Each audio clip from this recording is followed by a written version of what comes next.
আমরা ঘটনা শুনলাম এবং আমরা এখন যেটা করবো সেটা হচ্ছে আরো একটা ঘটনায় যাব এবং এটা একটা আমাদের ইমেইল, সেই ইমেইলে আমরা চলে যাব এবং এই ইমেইলটা আমি আপনাদের জন্য পড়ে শোনাতে চাই। এটা আমাদের আজকের সেকেন্ড ইমেইল, রাইট? তো আশা করছি যে এটাও আপনাদের অনেক ভালো লাগবে। আমি চেষ্টা করছি যেভাবে তিনি লিখেছেন সেভাবেই পড়ে শোনানোর জন্য। অ্যান্ড থ্যাঙ্কস তানভীর আপনার ঘটনা শেয়ার করার জন্য। আমি এখন চলে যাচ্ছি আমাদের পরবর্তী ঘটনায়। আসসালামু আলাইকুম রাসেল ভাই, আশা করি ভালোই আছেন, কারণ আপনি সবসময় ভালোর দলে একজন। আমি ঢাকা উত্তরায় থাকি, স্টুডিওতে গিয়ে ঘটনা শেয়ার করা সম্ভব নয় বলে লিখে পাঠালাম, ভালো লাগলে পড়ে শোনাবেন। তো আমি সরাসরি ঘটনায় চলে যাচ্ছি। ঘটনাটি 2012 সালে ঘটা। আমার বাপদাদার পূর্বপুরুষরা এখানে ছিল, তাই এই শহরে ছোট্ট থেকে বড় হই। শুনেছি গ্রাম নাকি অনেক সুন্দর হয়, কিন্তু আফসোস আমার গ্রামের বাড়ি নেই। আমাদের বাসাটা 3 তলা, আমরা 3য় তলায় থাকি, বাকি 1ম ও 2য় তলা ভাড়া দিয়েছি। আমাদের 2য় তলায় একজন ভাড়াটিয়ার সাথে আমাদের খুব ভালো সম্পর্ক ছিল। তারা স্বামী স্ত্রী আর একটা 6 বছরের মেয়ে নিয়ে থাকত। তাদের গ্রামের বাড়ি ছিল টাঙ্গাইল। কোনো এক কারণে, আমি এলাকাটার নাম উল্লেখ করছি না, হঠাৎ তারা একদিন আমাকে বলল তারা তাদের গ্রামের বাড়ি যাবে এবং আমাকে বলল তাদের সাথে আমি যাব কিনা। আমি জানতে চাইলাম কেন যাব না। তারা বলল তাদের ছোট ভাইয়ের বিয়ে, তাদের নিমন্ত্রণ করেছে, তাই তারা যাচ্ছে। আমি ভাবলাম গ্রাম ও গ্রামের মানুষের বিয়ে দুইটা একসাথে দেখা যাবে, তাই রাজি হয়ে গেলাম। তারপর যথাসময় তাদের সাথে রওনা দিলাম এবং খুব ভালোভাবেই সেখানে পৌঁছালাম। তারপর ফ্রেশ হয়ে দুপুরের খাবার খেয়ে একটু রেস্ট নিলাম। তারপর বিকেল বেলা ভাবলাম একটু ঘুরে দেখি এলাকাটা। যেই ভাবা সেই কাজ, বেরিয়ে পড়লাম ঘুরতে। গরমের সময় গ্রামটায় ঘুরতে বেশ ভালোই লাগছিল, তবে কিছুটা অবাক হচ্ছি, কারণ এলাকায় অনেকটা গাছ, একটা থেকে 2টা সাইনবোর্ড লাগানো, আর তাতে মানুষের নাম ও তারিখ লেখা। ভাবলাম হয়তো গাছগুলোর মালিকের নাম। যাই হোক, আমি ঘুরতে লাগলাম। একটু পর একটা নদীর তীরে দাঁড়িয়ে মুগ্ধ হয়ে দেখছি। তারপর ফিরে এলাম বাসায়। তাদের বাড়ির পাশে একটা বাসার পেছনে উঠোনে একটা মাচা ছিল, সেখানে গিয়ে বসলাম। এলাকার সব জায়গা থেকে এই জায়গাটা মনে হলো একটু বেশি ঠান্ডা আর একটু বেশি বাতাস। হঠাৎ নজর গেল সেই বাড়ির উঠোনের শেষ প্রান্তে একটা গাছ দেখে। মনে হচ্ছে খুব পুরনো একটা গাছ, আর তাতে 2টা সাইনবোর্ড দেয়া আছে। আমি গাছটির সামনে গিয়ে ভালো করে বোঝার চেষ্টা করছি এটা কি গাছ। হঠাৎ আমাদের ভাড়াটিয়ার ছোট ভাই এসে বলল, এখানে কি করেন? এটা ভালো জায়গা না, চলেন বাসায় যাই। আমি কৌতূহল নিয়ে জিজ্ঞেস করলাম, সামনের ওই বড় গাছটা কি গাছ? ওইটা বকুল গাছ। আমি অবাক হয়ে গিয়েছি এবং অবাক হয়ে দেখছি গাছটা, কারণ এত বড় বকুল ফুলের গাছ আমি এর আগে কখনোই দেখিনি। যাই হোক, আমি আর সেই ভাই চলে এলাম বাসায়। সন্ধ্যায় হালকা নাস্তা করার পর আবার সেই মাচায় গিয়ে বসলাম, কারণ গরমের মধ্যে এই জায়গাটা অনেক ঠান্ডা, খুব ভালোই লাগছে। বসে বসে মোবাইলে ভিডিও, গান দেখছি আর কি। হঠাৎ হালকা একটা গরম বাতাস আমার বুকে পড়লো, যেমন আমার মুখের সামনে যদি কেউ এসে নিঃশ্বাস ফেললে যেমন হয়, ঠিক তেমন। পরপর 3 বার এমন হলো। আমি একটু অবাক হলাম। তারপর ভাবলাম হয়তো আমার নিঃশ্বাস আমার গায়ে লাগায় আমি চমকে গেছি, এই বলে একটু হাসলাম। কিন্তু তার কিছুক্ষণ পর আমি পানি পড়ার শব্দ পেলাম। কেউ যদি 1 জগ পানি গাছে ওপর থেকে একেবারে ঢেলে ফেললে যেমন হয়, যেমন শব্দ হবে, ঠিক সেরকম। বাসার পেছনে লাইট না থাকায় অনেকটা অন্ধকার হয়ে আছে, বুঝলাম না ঠিক কোথায় পানি পড়লো। সব থেকে বড় কথা হলো, আমি বিকেলে ওই জায়গাটা ভালো করে দেখেছিলাম, ওখানে কোনো পানি বা পুকুর কিছুই ছিল না। পানি আসবে কোথা থেকে? এইসব ভাবতে ভাবতে আমরা সেই ভাড়াটিয়ার ভাবি তার মেয়েকে নিয়ে আমাদের কাছে আসলো। আমি তাকে বললাম আমি এমন শব্দ পেয়েছি। সে বলল এই জায়গাটা ভালো না, এই বলে চলে আসতে বলল। আমি চলে এলাম। বলে রাখা ভালো যে গ্রামের অধিকাংশ বাড়ি টিন শেডের। তো রাতে খাবার দাবার খেয়ে শুয়ে মোবাইল নিয়ে আমি বিজি আছি। আর আমার সাথে আমার ভাড়াটিয়ার সেই ছোট ভাইকে থাকতে বলা হয়েছে এবং এও বলা হয়েছে রাতে যেন আমি বাইরে না যাই। তো রাতে প্রায় 12টা বাজে হঠাৎ আমার ঘরের টিনের চালে আওয়াজ হচ্ছে। যদি কোনো বাঁশঝাড় থেকে কোনো বাঁশের আগা টিনের চালে লেগে থাকে আর বাতাসে নড়তে থাকে, তাহলে যেমন আওয়াজ হবে ঠিক সেরকম আওয়াজ হচ্ছে। অথচ তাদের বাসার আশেপাশে কোনো বাঁশঝাড় নেই। তাহলে এটা কিসের আওয়াজ? যাই হোক, আওয়াজটা কিছুটা সময় পর থেমে যায়। আমি আর পাত্তা না দিয়ে আমার আবার ফোনের দিকে খেয়াল দিলাম। রাত 1টা দিকে আমি মোবাইল রেখে ওয়াশরুমে যাব বলে যে সেই ভাইকে ডাক দিলাম এবং তার সাথে ওয়াশরুমে গেলাম। একটু পরে বাড়ি থেকে বেরিয়ে দেখলাম সেই ভাইটার চেহারায় ভয়ের ছাপ। আমি জিজ্ঞেস করলাম কি হয়েছে। সে বলল কিচ্ছু না, জলদি ঘরে চলেন। আমি তার সাথে ঘরে গিয়ে জিজ্ঞেস করলাম কি হয়েছে বলেন, আপনি ভয় পেলেন কিভাবে? সে বলল কিছু না। আমি জোর করে অনুরোধ করার পরেও সে কিছু বলল না। অতঃপর শুয়ে পড়লাম। সকালে ঘুম থেকে উঠে দেখি সবাই অনেক আগেই উঠে পড়েছে। আমি বাইরে বেরিয়ে দেখি সবাই চুপচাপ। আমি আর কিছু জিজ্ঞেস করিনি, যদিও আমার মনে একটু খটকা থেকেই গেছে। সকালবেলা খাওয়ার পর আমাকে সেই ভাই আবার বলল আমাদের সাথে মার্কেটে যাবেন, বিয়ের কিছু শপিং করতে হবে। আমি বললাম যেতে পারি একটা শর্তে, যদি কাল রাতে কেন ভয় পেয়েছেন সেটা আমাকে বলেন তাহলে যাব। সে আর কিছু না বলে চলে গেল। আমি কিছুটা মন খারাপ করলাম দেখে সে আবার এসে বলল রাতে বলবো, তুমি সাবধানে থেকো, এই বলে চলে গেল। আমিও সেই অপেক্ষায় ছিলাম। সবাই চলে যাওয়ার পর বাসায় চাচি, ভাবি আর তার মেয়ে আছে। আমি গিয়ে চাচির সাথে কথা বলতে শুরু করলাম। চাচি আমাকে বলল আজ তুমি কোথাও ঘুরতে চেও না? আমি বললাম কেন চাচি? সে বলল এই এলাকাটা তেমন ভালো না, তাছাড়া তুমি এখানে নতুন, পরে কিছু হলে তোমার ফ্যামিলির লোকজনদের খারাপ লাগবে। আমি বললাম এখানে কি ডাকাতি বা গাছ নিয়ে মারামারি হয় নাকি?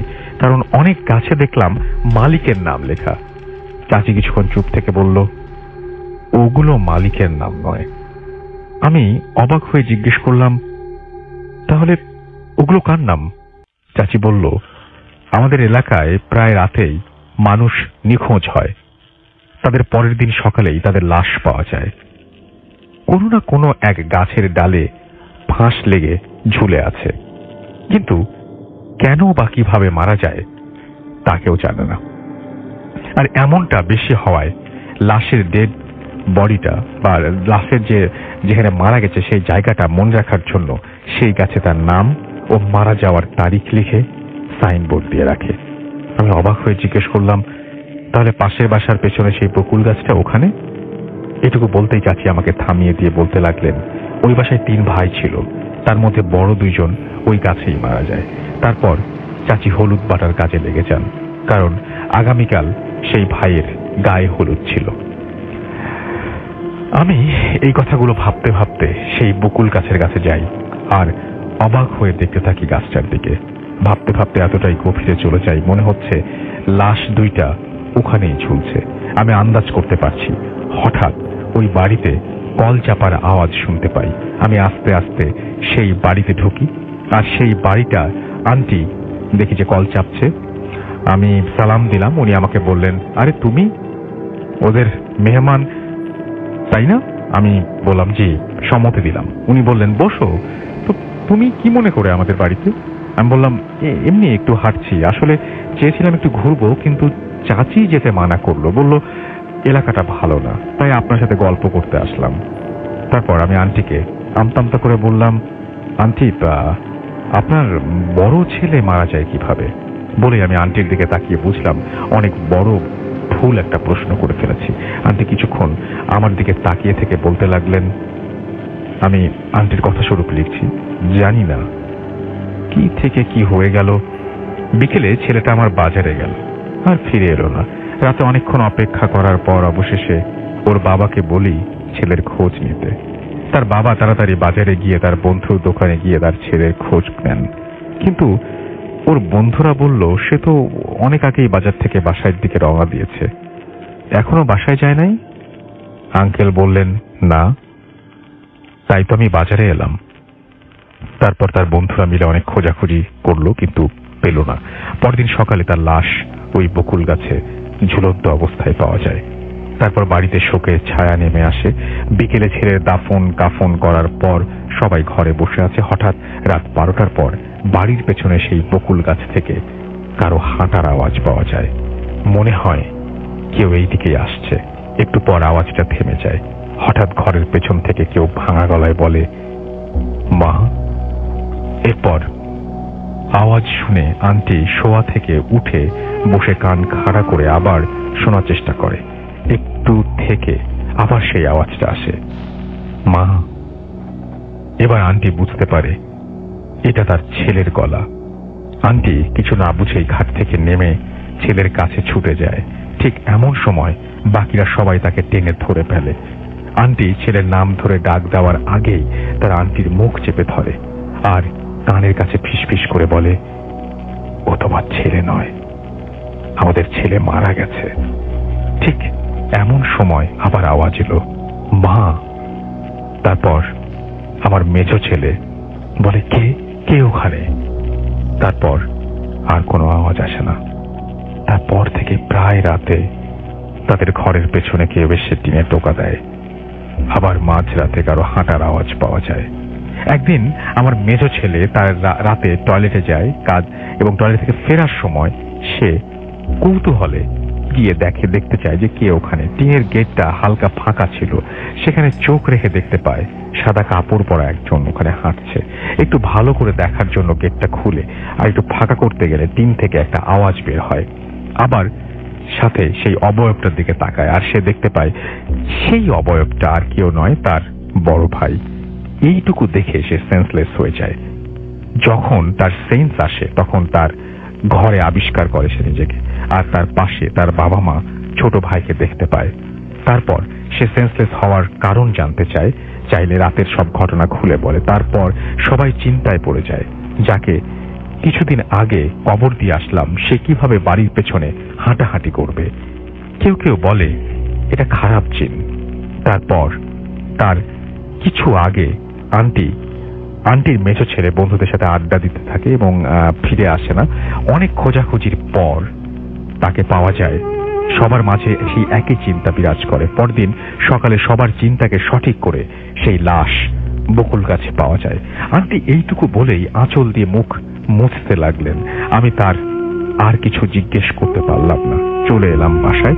রাতে খাওয়ার পর আমি সেই ভাইকে রাতের কথা জিজ্ঞেস করলে সে আমাকে বলে, আমি টয়লেটে ঢোকার পর সে এদিক ওদিক তাকাতেই দেখতে পায় আমাদের ঘরের পেছন দিক দিয়ে একটা সাদা অবয়ব সোজা সেই বকুল গাছের দিকে চলে যায় এবং বকুল গাছের নিচে যে মিলিয়ে যায়।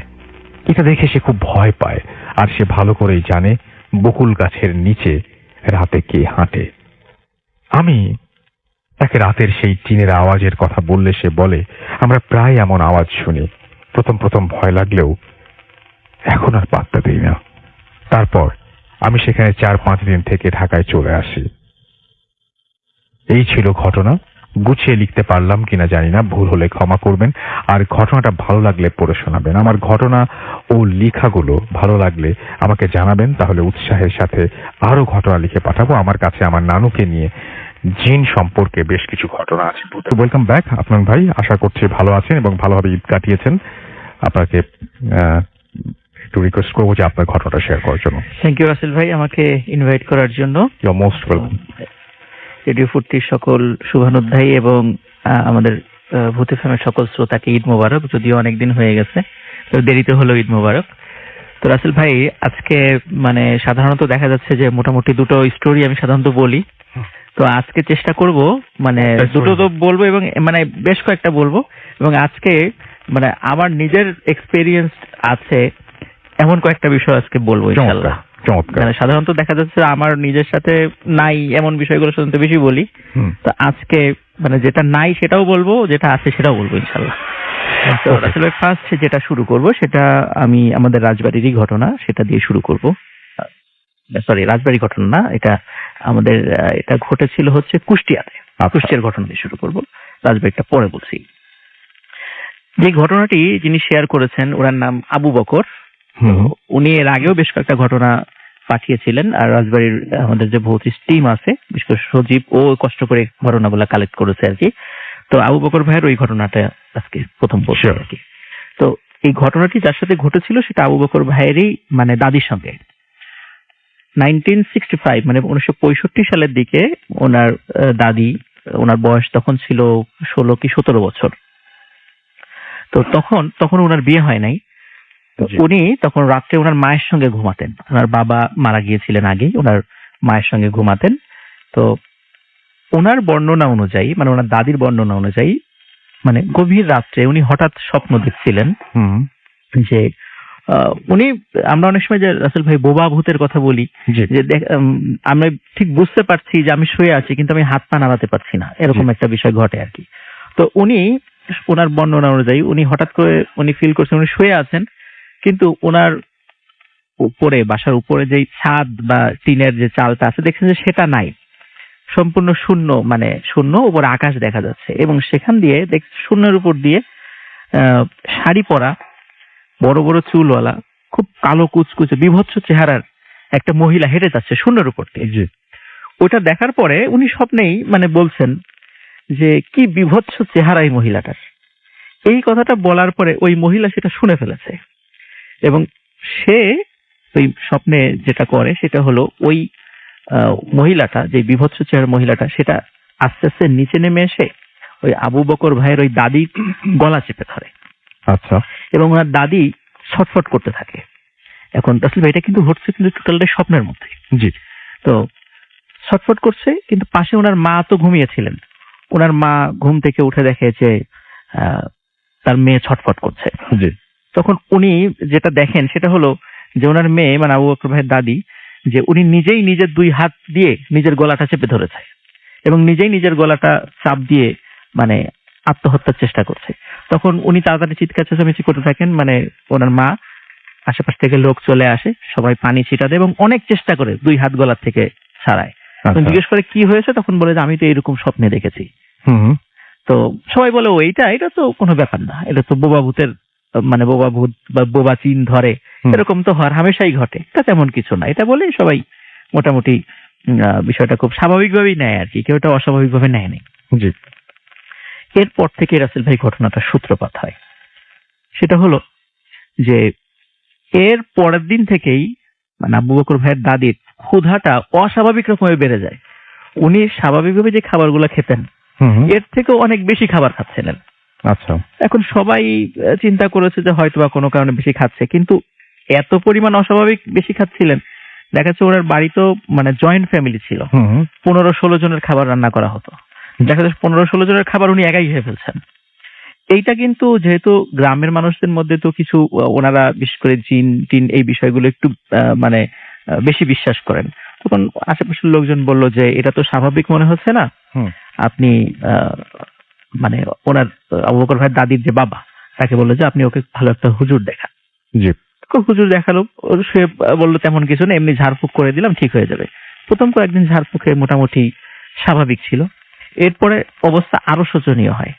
আগে তো রাসেল ভাই রান্না করা খাবার খেত, এরপরে যেটা হয় সেটা হচ্ছে যে ওনাদের মানে সাধারণত গেরস্ত বাড়িতে কিন্তু মানে হাঁস মুরগি কবুতর গরু ছাগলের পাশাপাশি কিন্তু এগুলোও পালা হয়। তখন ওনার দাদি সবার সামনে যেটা করতেন সেটা হলো দেখা যাচ্ছে মুরগি দৌড়ে যাচ্ছে, উনি খপ করে মুরগিটাকে ধরে ফেলতেন, ধরে সবার সামনেই ওই মুরগিটাকে কাঁচা খাওয়া শুরু করতেন। তখন এই দৃশ্য দেখে আসলে সবাই ভয় পেয়ে যান যে না আসলেই ওনার সাথে মানে অন্য রকমের কিছু আছে, এটা সাধারণ কোনো বিষয় হচ্ছে না, এটা আস্তে আস্তে খারাপ দিকে যাচ্ছে। তখন বেশ পার্শ্ববর্তী উপজেলার একজন খুব নামকরা একজন হুজুরের শরণাপন্ন হন। তো উনি এসে বলেন যে ঠিক আছে, আমি একটা কাজ করছি, আমি এই বাড়িটাকে বন্ধ দিয়ে দিচ্ছি। সাধারণত আমরা ওই যে অনেক সময় দেখি যে বাড়ি বন্ধের বিভিন্ন রিচুয়াল গুলা করা হয়, বিভিন্ন প্রক্রিয়াগুলো করে বাড়ি বন্ধ করা হয়। তখন বলে যে এখানে তো ওই কিছু দুষ্টু জিনের উপদ্রব আছে, বাড়িটা বন্ধ করে দিলে এরা আসতে পারবে না। তখন বাড়ির বন্ধর যে প্রক্রিয়াটা ছিল রাসেল ভাই, এটা হয়তো অনেকেই জেনে থাকবেন, সেটা হচ্ছে যে বড় বড় 4টি পেরেক বাড়ির চারদিকে গাড়া হবে, পুঁতে ফেলা হবে এবং ওই সময় আজান দেয়া হবে। এটা হবে গভীর রাত্রে। তো ঠিকই রাসেল ভাই, গভীর রাত্রে যখন এই প্রক্রিয়াটা শুরু করা হলো তখন সবাই ফিল করছিল যে কাল বৈশাখী ঝড়ের মতো বাড়ির উপর দিয়ে কি যেন বয়ে যাচ্ছে। তো যাই হোক, মোটামুটি বাড়ি বন্ধের প্রক্রিয়াটা সম্পন্ন হয়। এরপরে 3 থেকে 4 মাস কোনো কিছু ছিল না, একদম স্বাভাবিক। তো এরপরে সবাই চিন্তা করে যে এনাকে একটু দ্রুত বিয়ে দিয়ে দিতে হবে, হয়তো বা বিয়ে দিলে হয়তো এই বিষয়টা স্বাভাবিক হয়ে যাবে, এরকম চিন্তা করে পরিবার থেকে। এবং সত্যি তাই রাসেল ভাই, ওনার কয়েকটা গ্রাম পরেই ওনার বিয়ে হয়ে যায় এবং খুব দ্রুতই বিয়ে হয়ে যায় আর কি। তো বিয়ে হয়ে যাওয়ার পরে ওই ফ্যামিলির লোকজন আবার এই বিষয়গুলো জানতেন না যে এই বিষয়গুলো যে ওনার সাথে ঘটেছে এগুলা জানতেন না, এই বিষয়টা আসলে তারা গোপন করেন। তো ওখানে যাওয়ার মোটামুটি রাসেল ভাই 3 থেকে 4 মাস ওই ফ্যামিলিতে আবার ভালো ছিল, উনি একদম স্বাভাবিক নর্মাল, কেউ কোনো কিছু বুঝতে পারেনি।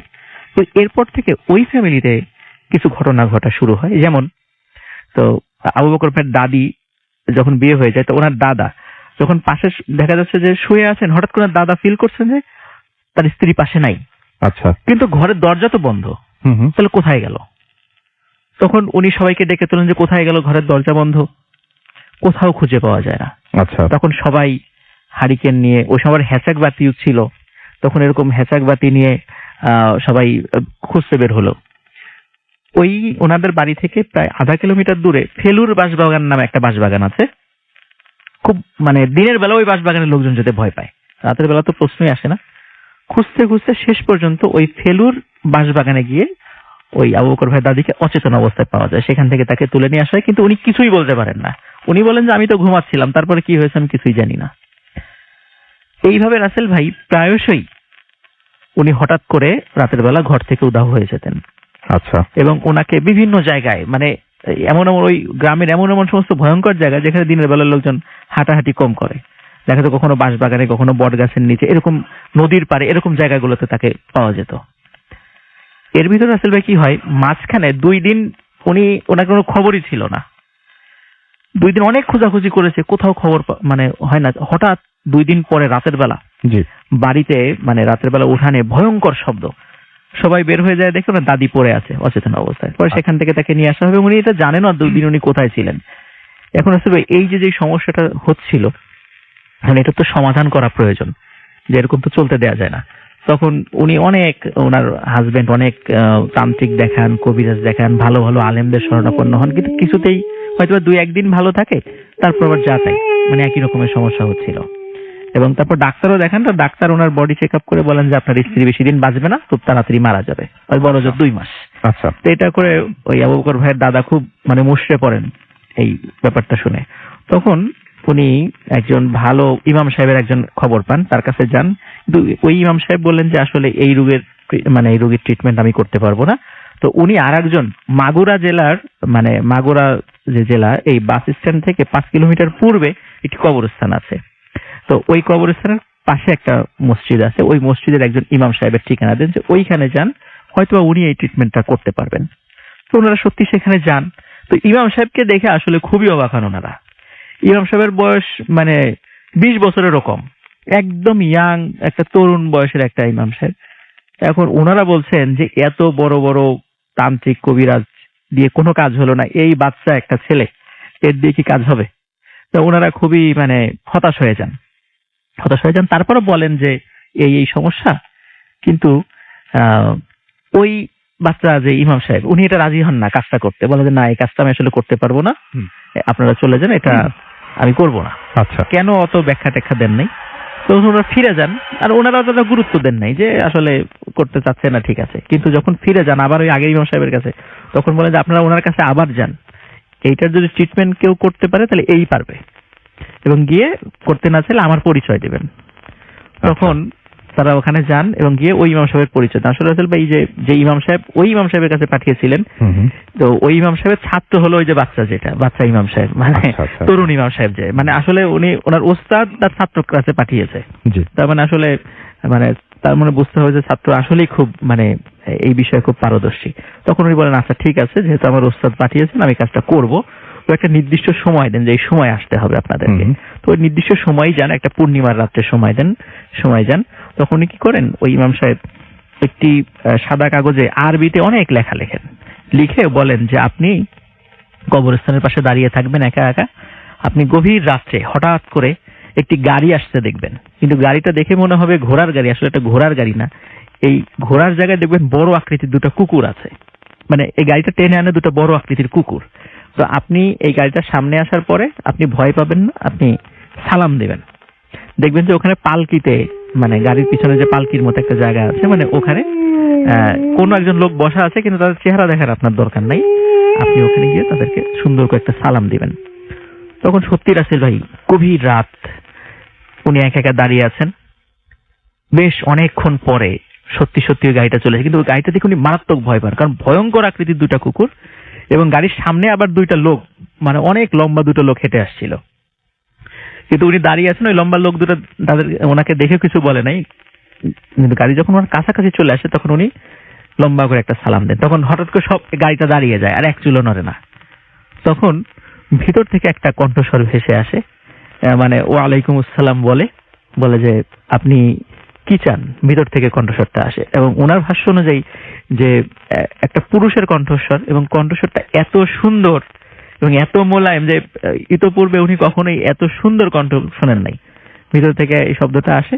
তখন বলেন যে এই যে ইমাম সাহেব একটা চিঠি পাঠিয়েছেন আপনার জন্য। বলে আচ্ছা ঠিক আছে, আপনি চিঠিটা দিয়ে যান। তখন ওই পালকির মতো ওই জায়গার ভিতর থেকে হাত বের করে। তখন দেখে যে হাতটা অনেক বড়, মানুষের মতোই হাত, কিন্তু হাতটা মানে এতটা সাদা, মানে সাধারণত এত সাদা হাত সচরাচর হয় না। আচ্ছা, তো শুধু হাতটা বের করেন, হাতে চিঠিটা দেন। তখন উনি ওই অবস্থায় দাঁড়িয়ে থাকেন সবাই। তখন চিঠিটা পড়েন উনি ভিতর থেকে, ওনার বর্ণনা অনুযায়ী ভিতর থেকে পড়েছেন। তখন বলেন আচ্ছা ঠিক আছে, আপনি বাসায় চলে যান, আপনার সমস্যার সমাধান হয়ে যাবে বলে দেয়। তারপর ওনারা ওই গাড়িটা আবার চলে যায়। ওনারাও পরে ইমাম সাহেবকে বলেন কি ঘটনা ঘটেছিল। বলে আচ্ছা ঠিক আছে, তাহলে আপনার বাসায় চলে যান, সমস্যার সমাধান হয়ে যাবে, কিন্তু একটা ডেট দিয়ে দেন যে এই ডেটে, আজ থেকে 3 দিন বা 7 দিন পরে এই ডেটে আপনারা কেউ ঘর থেকে বের হবেন না। তো ওনারা বাসায় চলে যান, ঠিক ওই ডেটে কেউ ঘর থেকে বের হয় না। রাত যখন মানে 12টা ঠিক পর, মানে মধ্যরাত্রে, হঠাৎ ভয়ঙ্কর সব শব্দ, চিৎকার চেঁচামেচি, আর্তনাদ, মনে হয় যে কাউকে মেরে ফেলা হচ্ছে, এরকম শব্দ। তো ঘরের চালের উপরে ধূপধাপ শব্দ, এরকম হঠাৎ শব্দ হতে থাকে, কিন্তু ওনারা কেউ ঘর থেকে বের হচ্ছে না। সকালবেলা রাসেল ভাই যখন ওনারা বের হন, তখন দেখেন যে 6টা কাক মানে আগুনে দগ্ধ অবস্থায়, মানে পুড়ে মারা গেছে, এরকম অবস্থা ওনার উঠানে পড়ে আছে। তো এরপর থেকে ওনার দাদি সম্পূর্ণরূপে সুস্থ হয়ে যান, এবং পরে খোঁজ নিয়ে জানতে পারেন যে ওই মানে গাড়ির বহরে যিনি যাচ্ছিলেন উনি হচ্ছেন জিনদের সর্দার ছিলেন। তো ওনার কাছে উনি ভালো জিন ছিলেন। ওনার কাছে যখন এই বিষয়টা বলা হয়, তখন ওনারা ওনার বাড়িতে আসেন ওই নির্দিষ্ট দিনে। এসে দেখে যে ওখানে 6টা জিন থাকতো ওই বাড়িতে, এবং ওরাই এই আবু বকর ভাইয়ের দাদিকে উৎপাত করত। তখন ওদেরকে ধরে ওনারা মেরে ফেলেন, এবং মেরে ফেলার পরে ওদের ডেড বডিটাই ওই অবস্থায় পাওয়া যায়। তো এরপর থেকে ওই বাড়িতে আর কোনো সমস্যা হয় নাই। উনি স্বাভাবিকভাবেই জীবনযাপন করেছেন, অনেকদিন জীবিত ছিলেন, অনেকদিন। পরে বার্ধক্য জনিত কারণে মারা গেছেন। তো এটাই ছিল রাসেল ভাই first story. Thank you so much. আপনার প্রথম ঘটনার জন্য আপনাকে অনেক ধন্যবাদ। আমি দেখতে পাচ্ছি যে অনেকে অনেক কিছু লিখছেন। আমি টুইটার দিয়ে শুরু করি। এখানে দেখতে পাচ্ছি যে আমাদের এখানে আছেন সুজন আহমেদ। হ্যালো রাসেল ভাই, চুয়াডাঙ্গা থেকে শুনছেন তিনি, এবং একেবারে রুমের লাইট অফ করে দিয়ে শুনছেন তিনি। আজকের ভূত এফএমটা বেশ ভালো জমবে। প্রিন্স রাজ আমাদের কাছে লিখেছেন এটা। আমাদের সাথে আছেন দেখতে পাচ্ছি মোহাম্মদ রাফিউর রহমান, তিনি টাঙ্গাইল থেকে শুনছেন অ্যাপ দিয়ে। ওকে, আমাদের সাথে এমডি নাইম রেজা আছেন, এবং তিনি বলছেন যে তিনি আমাদের সঙ্গে এই মুহূর্তে আছেন। এনওয়াই নিলয় আমাদের সঙ্গে আছেন, এবং আমাদের সঙ্গে আছেন তিনি যশোর থেকে। আমাদের সাথে বগুড়া থেকে, গাবতলী থেকে আছেন আমাদের সঙ্গে অনেকে। আমাদের সঙ্গে আছেন এবি আফিসুর রহমান, এবং আচ্ছা মালদ্বীপের কি আয়নার স্টোরিটা কিন্তু আমরা অলরেডি কিন্তু আমরা এটা আপনাদের এখানে প্লে করে দিয়েছি, এবং মিরর যে স্টোরিটা ছিল সেটা অনেকের কাছে অনেক পছন্দের ছিল, এবং আপনারা যারা জানেন না তাদেরকে বলি যে এটা একটা হোটেলের একটা মিরর নিয়ে ঘটনা ছিল, মালদ্বীপেরই কোনো একটা হোটেলের। এমডি নাইম রেজা আছেন আমাদের সঙ্গে, এস সাব্বির আমাদের সঙ্গে আছেন। আমাদের সঙ্গে আছেন দেখতে পাচ্ছি মোহাদ সাবিন খান জেমস, এবং ভালো লাগছে তার কাছে, ইমেলটা অদ্ভুত ছিল, লিখেছেন মোহাম্মদ সোহাগ। আমাদের সঙ্গে আছেন ইচ্ছে ঘড়ি, তিনি বলছেন যে আমি মালদ্বীপ থেকে অ্যাপ দিয়ে শুনছি আমি সব এপিসোড শুনি ফ্রাইডেতে, কখন রাত 11টা বাজবে, তার মানে 11টার সময় আপনাদের ওখানে শুরু হয়, রাইট? ওকে। ইরফান হাসান আমাদের সঙ্গে আছেন পাবনা থেকে। আমাদের সঙ্গে আছেন দেখতে পাচ্ছি এছাড়াও দুর্জয় রয় আমাদের সাথে আছেন। এছাড়াও দেখতে পাচ্ছি টি আর নিলয়, এবং কতদিন পর ভূত এফএম, অনেকদিন পরে শুনছেন তিনি। প্রিন্স নূর আমাদের সঙ্গে আছেন, খুব ভালো লাগছে।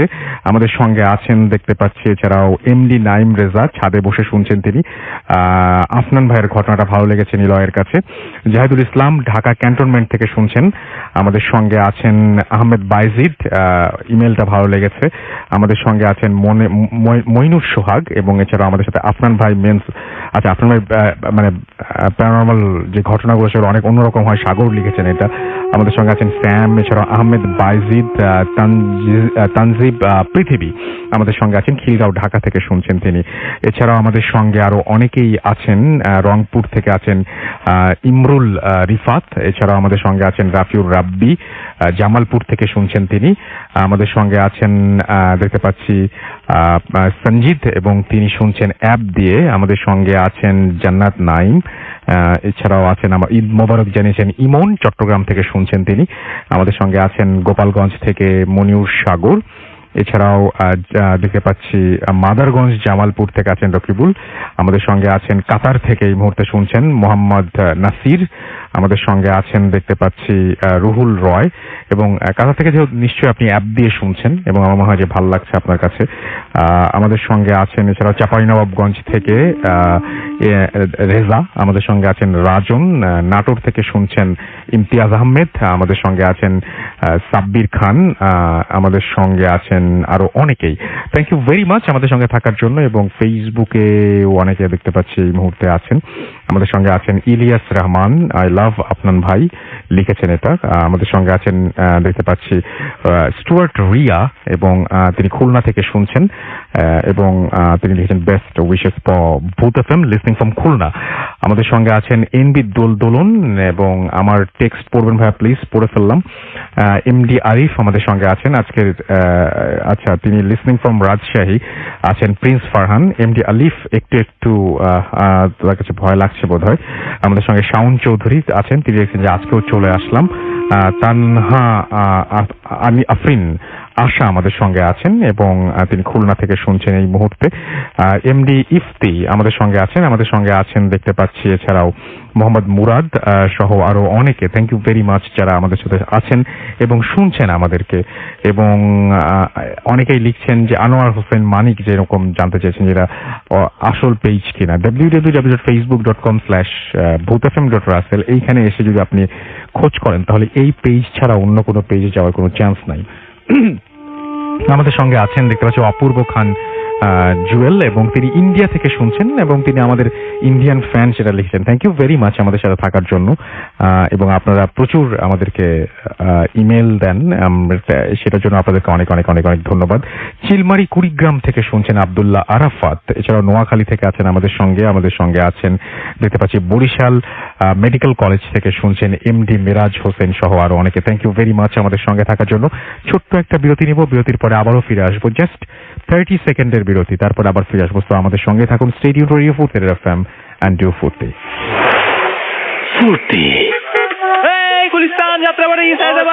বাসের ভিড়ে গা ঘেঁষে না এই সিএনজি যাবেন নাকি মামা? আপনি কি সাজ্জাদ? না, এই যে আমি সাজ্জাদ। ও ওঠেন স্যার। আরে কিন্তু কেমন করে? আপা ও ভাই অ্যাপ ডাউনলোড করে রিকোয়েস্ট পাঠান, আপনাকেও পৌঁছে দেব। শহর জুড়ে নির্ঝঞ্ঝাট যাতায়াত করতে ডাউনলোড করুন ওভাই অ্যাপ। ওভাই পৌঁছে দেব। Face it, radio মানে ফুর্তি। Radio ফুর্তি। FM. The night comes alive. বিশ্বাস করা না করাটা আপনার ব্যাপার।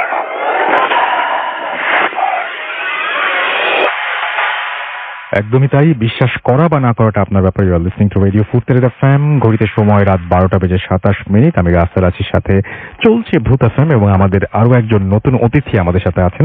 আপনার নামটা প্লিজ একটু বলবেন, কোথা থেকে এসেছেন, তারপরে আপনার ঘটনায় যাব আমরা। আরেকবার বলতে হবে প্লিজ। আসসালামু আলাইকুম।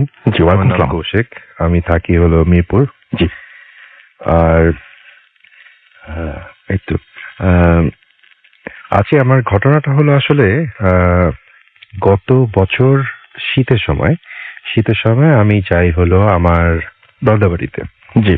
দাদাবাড়িতে যখন বেড়াতে যাই, এটা ছিল খুলনা একটা জায়গা, বাগেরহাট সাইডে।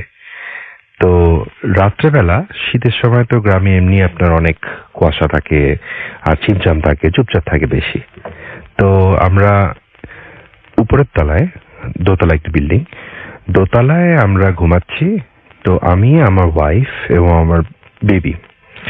তো রাত্রে আনুমানিক 2:30-3টার দিকে ও আমার ওয়াইফ উঠে ঘুম থেকে যে একটু ওয়াশরুম যাবে। ওয়াশরুমটা ছিল নিচ তলায়, উপরে কোনো ওয়াশরুম নেই। তো সে যখন যাওয়ার জন্য এমনি সাধারণত সে একটু ভয় বেশি পেত, তো আমাকে সে ডাক দেয় যাওয়ার আগে। তো ওই দিন কি মনে করে ভালো, ঠিক আছে সমস্যা নেই, ডাকার দরকার নেই, আমি নিজেই চলে যাচ্ছি।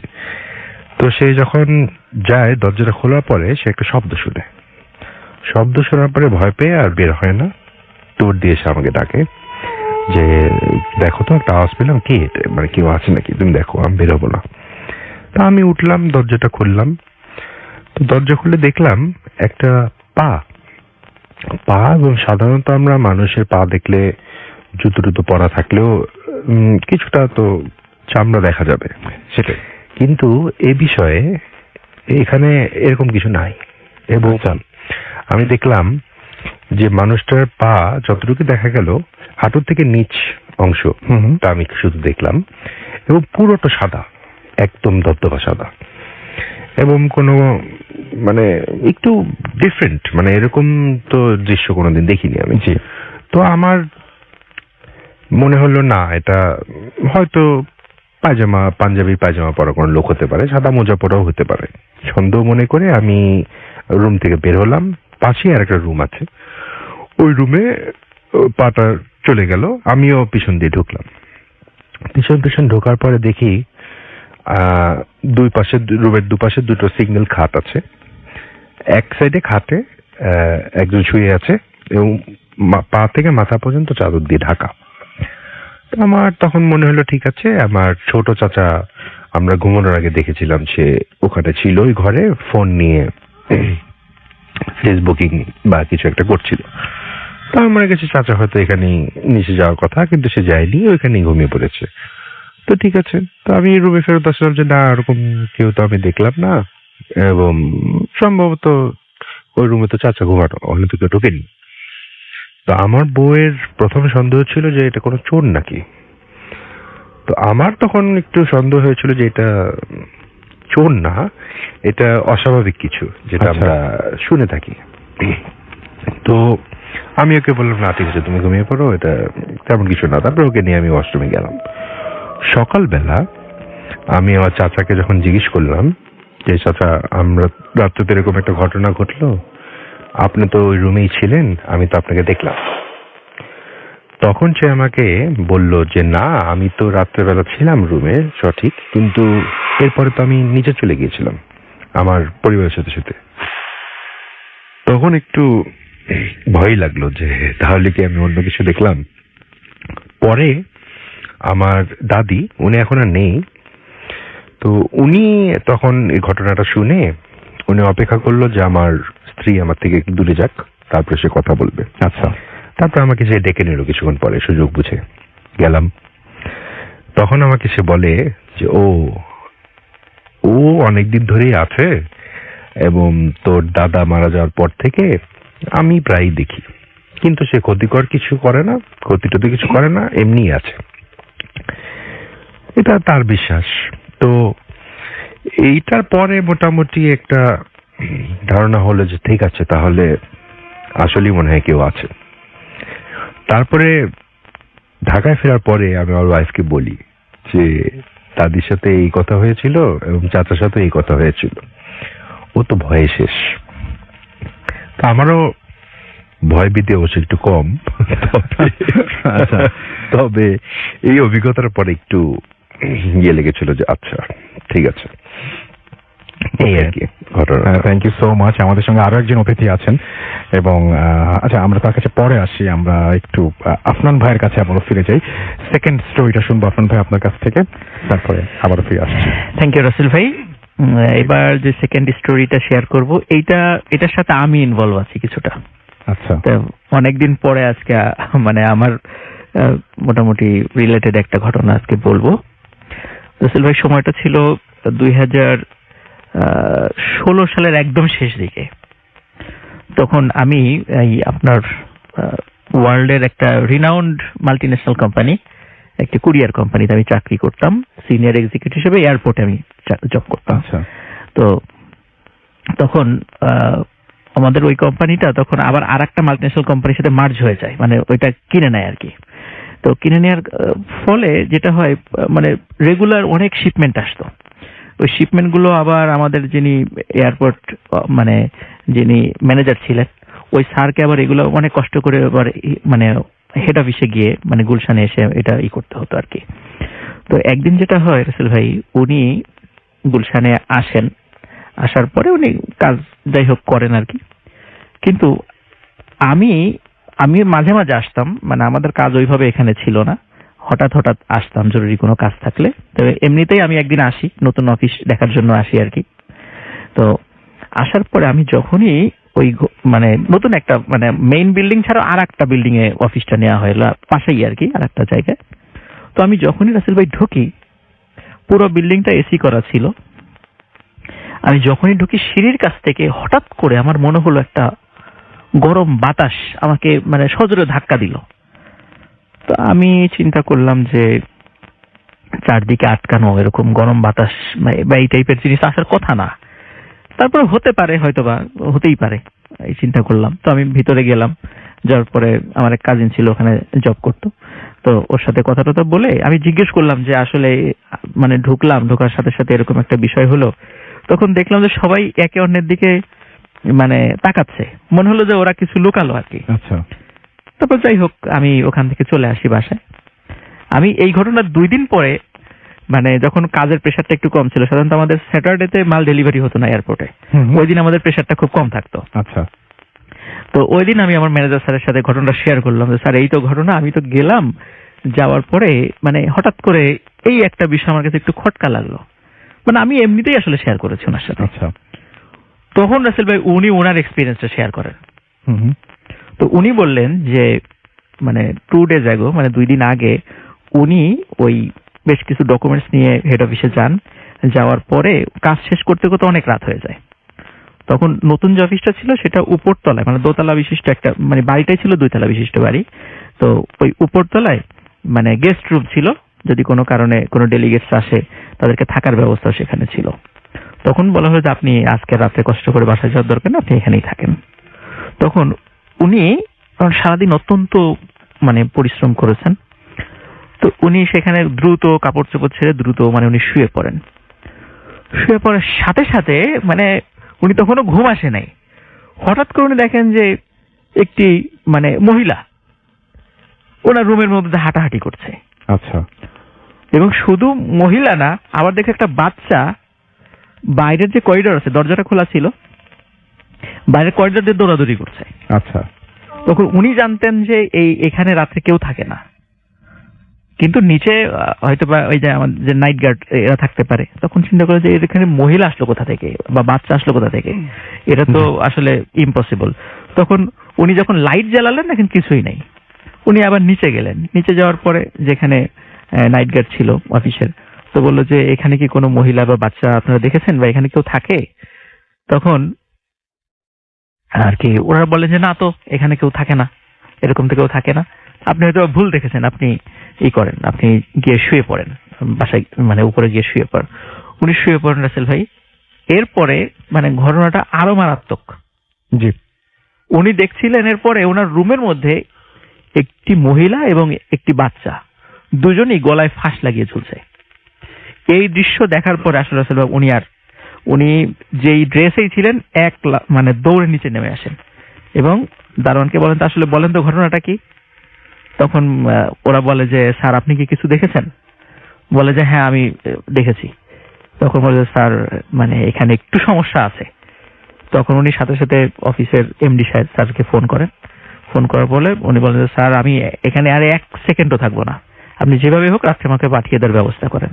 তখন এমডি স্যার ওই রাত 3টা 3:30টার দিকে গাড়ি পাঠিয়ে, ওনার বাসা ছিল উত্তরা তখন, ম্যানেজার স্যারের, তখন তাকে ওখানে পাঠিয়ে দেন রাসেল ভাই। তো ওই বাসাটা রাসেল ভাই মানে যারা নাইট গার্ড ওদের বর্ণনা অনুযায়ী যে রাতের বেলা ওই রুমে আলো জ্বলতে দেখতো, কখনো আলো জ্বলে নিভে যায়, কখনো বাচ্চাদের মানে হাসির শব্দ, তো এরকম শব্দ শুনতো, নাইট গার্ডরাও শুনতো এটা। আমাদের অফিস থেকে মানে বলা ছিল যে রাতের বেলা ওখানে যেন কেউ না থাকে আর কি। দিনের বেলা রাত 9টার পরে ওই অফিসে আর কেউ থাকতো না। সাধারণত মাল্টিন্যাশনাল কোম্পানি যেগুলো আছে আর কি, বা আমাদের যে কোম্পানিটা ছিল কুরিয়ার কোম্পানি, 24 আওয়ার্স মানে কল সেন্টার সার্ভিসটা ছিল, কিন্তু ওই অফিসে কিন্তু আসলে কল সেন্টারটা স্থাপন করা হয় না, এটা অন্য জায়গা করেছে। যদিও এখন ওই অফিসটা এখন আর নাই, ওটা ছেড়ে দিয়ে এখন হেড অফিসে ওটাকে শিফট করা হচ্ছে এই সমস্ত কারণগুলোতে। তো পরবর্তীতে আসলে আমি জিনিসটা অ্যানালাইসিস করেছিলাম যে আসলে কি কারণে। তো ওইটা ছিল একজন খ্রিস্টিয়ান ভদ্রলোকের বাড়ি।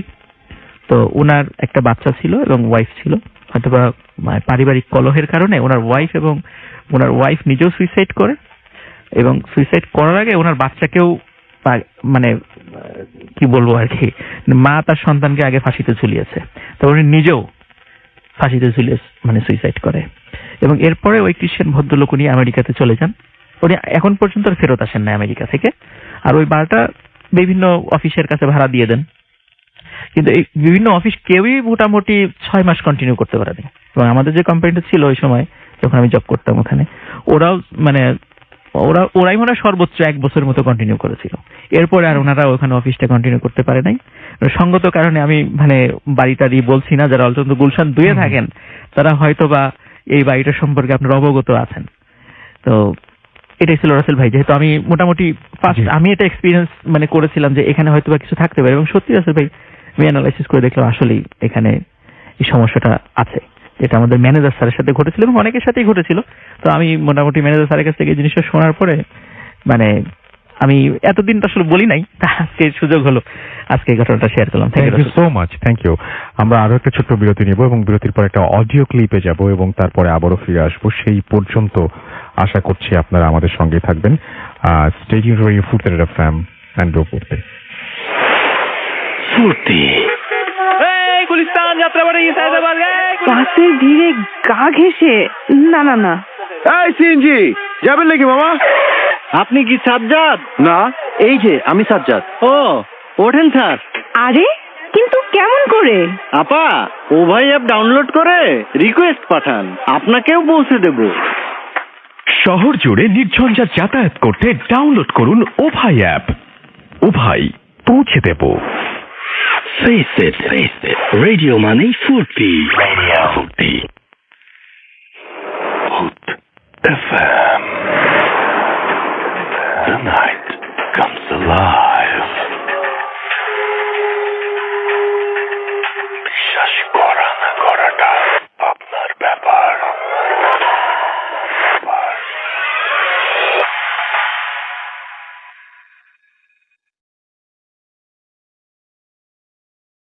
আসসালামু আলাইকুম রাসেল ভাই, আমার নাম আজহার, আমি বলছি কানাডা থেকে। আমি ভূত এফএমের একজন অন্ধ ফ্যান। অনেকদিন থেকে চাচ্ছিলাম যে একটি ঘটনা পাঠাবো, তবে সময় হয়ে উঠছিল না, তো আজ পাঠিয়ে দিলাম। যদি ভালো লাগে তা অবশ্যই প্লে করবেন। এই ঘটনাটা ঘটেছে আমার এক ফ্রেন্ডের বড় ভাইয়ের সাথে। তিনি হচ্ছেন একজন সার্চ অ্যান্ড রেস্কিউ অফিসার।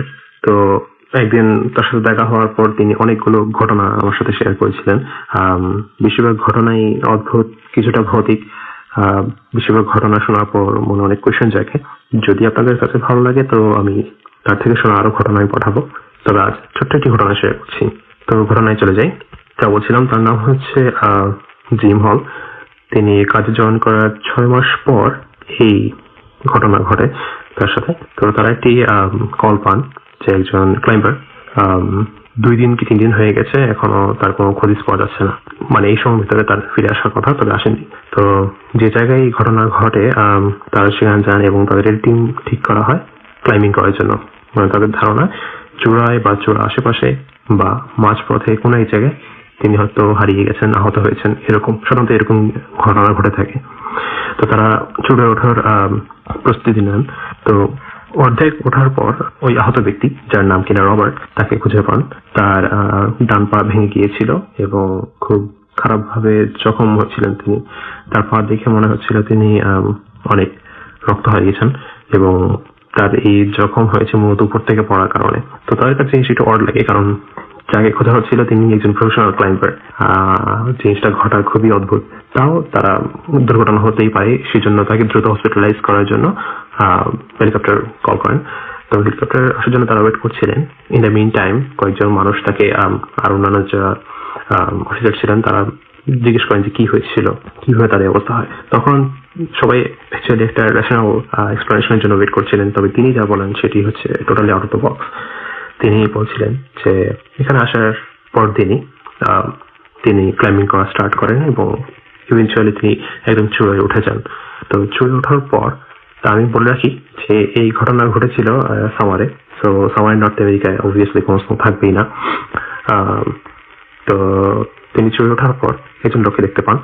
সবচেয়ে অদ্ভুত হচ্ছে ওই সময় ওই লোকটি পার্কা পরেছিল। পার্কা হচ্ছে এক ধরনের জ্যাকেট, খুবই ভারী জ্যাকেট, ঠান্ডার সময় পরা হয়। সাধারণত আপনি যদি -25-30 ডিগ্রি সেলসিয়াস যদি থাকে বাইরে, পার্কা আপনার শরীরকে ভালোই গরম রাখে। তো বুঝতে পারেন যে এটা খুব ভালো একটা ইনসুলেটর। তো গরমের সময় যখন 25, 28, 30 ডিগ্রি এটি পরার কোনো মানেই হয় না, কিন্তু ওই সময় ব্যক্তি পার্কা পরেছিলেন এবং অন্যান্য শীতের কাপড় চোপড় পরেছিলেন। তো রবার্ট যখন ওই লোককে হালকা ট্যাপ করেন শোল্ডারে কথা বলার জন্য, জাস্ট এমনি ক্যাজুয়াল কথা বলার জন্য ট্যাপ করেন, যখন ওই লোকটি রবার্টের দিকে ফিরে তখন রবার্ট দেখতে পান যে তার মুখের জায়গায় পুরো হলো, মানে প্রশূন্য স্থান। মুখের কোনো অবয়ব নেই, কোনো কাঠামো নেই, জাস্ট একটি হলো। মনে হচ্ছে অনেকটা দ্য হল অফ ম্যান ছবির মতো। ওই মানুষকে যখন আপনি মানে বৈজ্ঞানিক উপায়ে ইনভিজিবল করা হয়, কিন্তু তার উপর যখন কাপড় চাপানো হয় দেখা যায় যে তার বডি কাপড়ের নিচে আছে, এটা অ্যাকচুয়ালি কাপড় সরানোর পর দেখা যায় যে তিনি নেই, অনেকটা ওই রকম। কিন্তু এটা কখন কোনো মুভি না, এটা হচ্ছে রিয়েল লাইফ ঘটনা। ইভেন ওই ঘটনা শোনার সময় আমার হাতের রোম দাঁড়িয়ে গিয়েছিল, গুজবাম হচ্ছিল।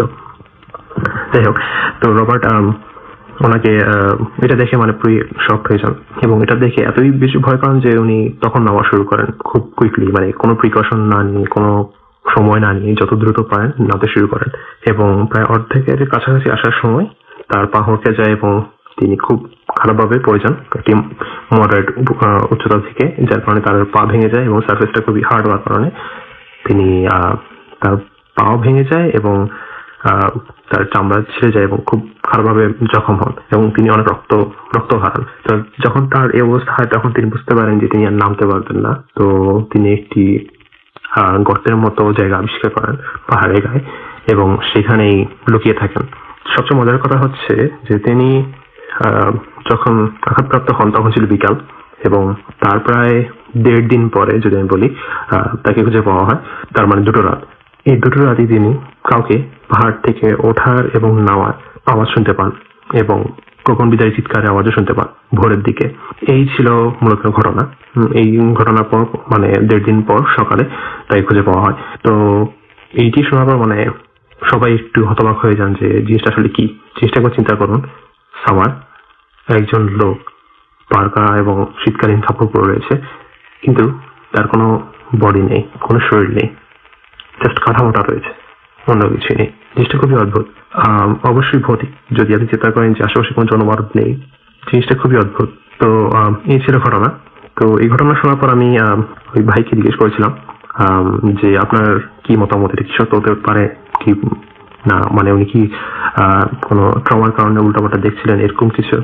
তখন তিনি বলছিলেন হ্যাঁ, এটা একটা সম্ভাবনা থেকেই যায়, তবে আমার যা মনে হচ্ছে এরকম কিছু হয়নি, কারণ মূলত তিনি একজন প্রফেশনাল ক্লাইম্বার। তো ট্রমার কারণে তিনি এরকম উল্টাপাল্টা বলবেন বা অত্যধিক পরিশ্রমের কারণে বলবেন, এই জিনিসটা আসলে মানা যায় না। এবং ওই সময় খুব খুব মানে এক্সট্রিম কোনো ওয়েদার ছিল না যে কারণে তিনি এই জিনিসটা বলতে পারেন, মানে হাই টেম্পারেচার বা হাই কোল্ড এরকম কিছুই ছিল না। তো এটা কেন বলবেন তিনি?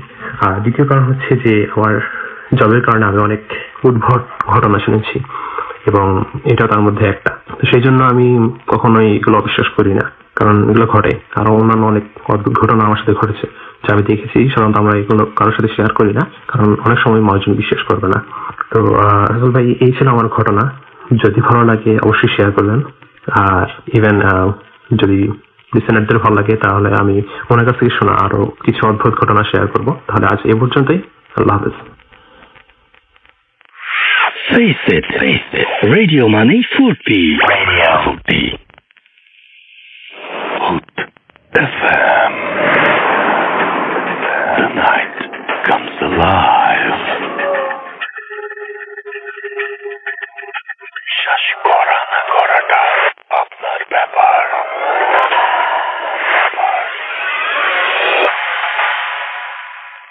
বিশ্বাস করা বা না করাটা কমপ্লিটলি আপনার ব্যাপার। ইউ লিসেন টু রেডিও ফুটসের এফএম, চলছে ভূত এফএম এবং আমি রাসেল আছি সাথে। ঘড়িতে সময় রাত 12:48। আর আমি দেখতে পাচ্ছি যে অনেকেই আমাদের লিখছেন ফেসবুকে, যারা লিখছেন তারা আরো লিখুন। আমি টুইটারটা কয়েকজন আছেন, আমি একটু পড়ে ফেলি। আমাদের সঙ্গে আছেন বাইজিদ, আমাদের সঙ্গে আছেন তিনি ধূপচাচিয়া বগুড়া থেকে লিখছেন। আমাদের সঙ্গে আছেন দেখতে পাচ্ছি শিফাত ইসলাম রাকিব, সুইজারল্যান্ডে চলে যাচ্ছেন তিনি নেক্সট উইকে। তিনি সবাইকে প্রে করতে বলেছেন তার জন্য। আমাদের সঙ্গে আছেন দেখতে পাচ্ছি এছাড়াও পপি, এছাড়াও আমাদের সঙ্গে আছেন দেখতে পাচ্ছি তাহমিনা আফরিন তুলি, এবং তিনি বলছেন যে ফাইনালি তিনি ভূত এফএম পেয়েছেন এন্ড হোল উইক তিনি ওয়েট করেছেন ভূত এফএম এর জন্য। থ্যাংক ইউ ভেরি মাচ আমাদের সঙ্গে থাকার জন্য। এন্ড আনুজ আমাদের সঙ্গে আছেন এবং তিনি ইন্ডিয়া থেকে শুনছেন এবং তিনি বলছেন যে ইন্দোর আচ্ছা ইন্ডিয়া থেকে শুনছেন তিনি, এবং তিনি ভূত এফএম এর অনেক বড় একজন ফ্যান। ফুর্তি অ্যাপ দিয়ে তিনি শুনছেন। ওকে, থ্যাংক ইউ সো মাচ আমাদের সঙ্গে থাকার জন্য। আমাদের সঙ্গে আছেন এছাড়াও দেখতে পাচ্ছি মোস্তফা কামাল, আমাদের সঙ্গে আছেন এছাড়াও প্রিন্স রাজ সহ আরো অনেকে। তো যাই হোক, আমাদের যদি এইখানে আপনি যদি আসতে চান তাহলে রাসেল_ ভূত এফএম এটা দিয়ে খুঁজলেই আমাকে পেয়ে যাবেন। আমাদের সঙ্গে এছাড়াও ফেসবুক পেজ যারা আছেন www.facebook.com/radio.furti and www.facebook.com/bhutfm.russell, এই দুটো পেজেও আপনি আমাদের সাথে কানেক্টেড থাকতে পারেন। আমাদের সাথে যদি আপনি ইমেইল বা আপনার ঘটনা শেয়ার করতে চান তাহলে চলে যান, আমাদের ইমেল অ্যাড্রেসটা আপনাদের মনে রাখতে হবে। আমাদের ইমেল অ্যাড্রেস হচ্ছে bhutfm@radiofurti.fm, which is bhutfm@radiofurti.fm। আপনার নাম, ঠিকানা এবং ফোন নাম্বার সহ আপনার জীবনে ঘটে যাওয়া বা আপনার জানা সেরা ঘটনা লিখে পাঠিয়ে দিন আমাদের কাছে। ঘটনার শুরুতে অবশ্যই উল্লেখ করুন যে ঘটনাটি আপনি স্টুডিওতে এসে শেয়ার করতে চান নাকি আপনি চান আপনার ঘটনা আমরা পড়ে শোনাই। যারা দেশের বাইরে আছেন তারা সরাসরি অডিও ক্লিপ পাঠাতে পারেন বা লিখেও পাঠাতে পারেন ঘটনাটি। আমরা চলে যাব আমাদের নেক্সট যে আমাদের গেস্ট রয়েছেন তার কাছে। আপনার নামটা একটু জানতে চাইবো, প্লিজ আপনার নামটা একটু বলবেন, তারপরে আপনি কোথা থেকে এসেছেন সেটা একটু কাইন্ডলি বলবেন, তারপরে আপনার ঘটনায় যাব।